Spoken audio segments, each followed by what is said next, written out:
Hi everyone.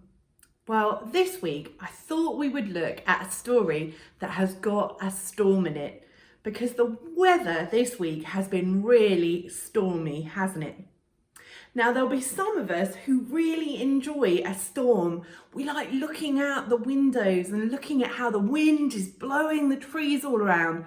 Or perhaps we like looking at the rain and thinking about all the puddles that we're going to be able to play in later. But there'll be others of us that want to pull the curtains and get down all snuggly and cozy with a blanket and forget that it's happening.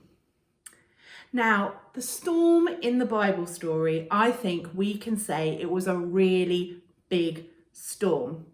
And the reason why I think we can say that is because Jesus' friends who were in the boat with him were scared. Now, these guys, before they'd started following Jesus and traveling around with him, had been fishermen. Lots of them had been fishermen. So they would have spent lots of time in boats. And they would be really familiar with being in a boat and being on the water. And I bet you they had faced bad weather before.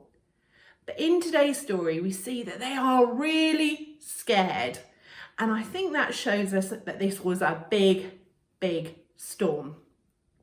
So as we're thinking about the story, I want you to think about how Jesus' friends felt at different points in the story as they faced that storm. Now, this is a story that lots of you all know really well.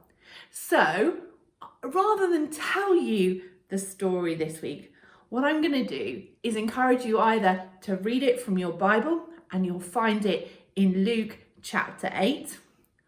Or maybe you want to watch a video of it and you can just Google on YouTube, Jesus calming the storm. Oh, I've given away the ending there. Or you might want to have someone read it out in your family, or maybe they know it off by heart. And then if you like drama, you could do a bit of acting together. Maybe you could even make a boat out of some chairs in your lounge or something. So what I'm going to encourage you to do is press pause on me, either read or watch or act out today's story of Jesus and the storm. Think about how Jesus' friends were feeling. And then when you're ready again, press play on me again, and I'll lead us with an activity that helps us to think about what this story can teach us about how we want to live today.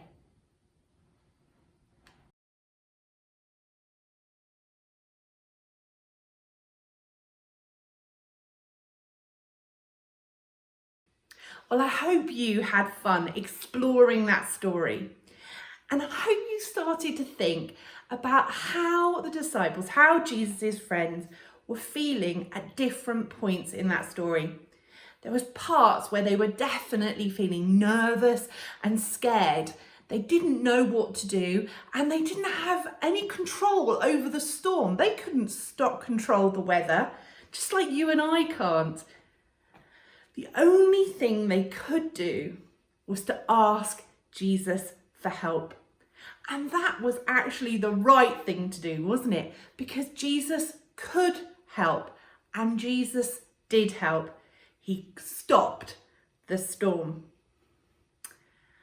Well, storms are quite a good picture for us when there are times when we're feeling either sad or unhappy or nervous because of something that's happening to us. It can feel like a storm inside. And for all of us, adults and children, there are times when we can feel like that, when we can't control what's happening to us, where we feel sad about something, where we're not happy with something, where we're worried or nervous or stressed about things. And lots of the time, we can't do anything about the things that are making us feel like that. The only thing we can do is to ask Jesus to help. And that's the right thing to do because Jesus can help us.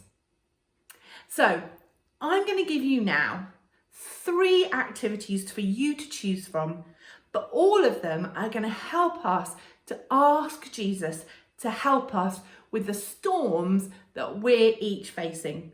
And we're all facing different ones. We're all facing some of the same ones as well, about having to be at home and not seeing different people and not going to school or to work or whatever it is. But also that will be making us feel differently to each other. So I want us to pray to Jesus to help us.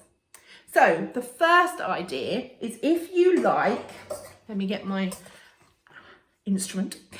If you like making music or maybe making a noise or drumming, then why not have a go at making a drumming noise and using that to make it sound like a storm. Now, I don't have drums at home. You might do. Actually, I know some of you do. But what I'm using instead is a saucepan and a wooden spoon. And what I'm going to do is I'm going to make the noise that makes it sound like it's a storm, and then it's going to stop. Just like that happened in the story when Jesus stopped the storm.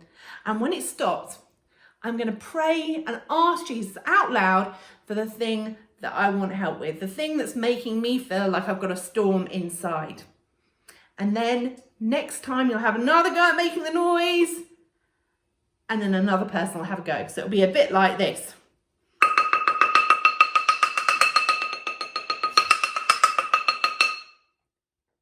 Help me with the fact that I'm always at home. And then you'll have another go at playing, and someone else will have a go at talking to Jesus. So that's one idea if you want to make music.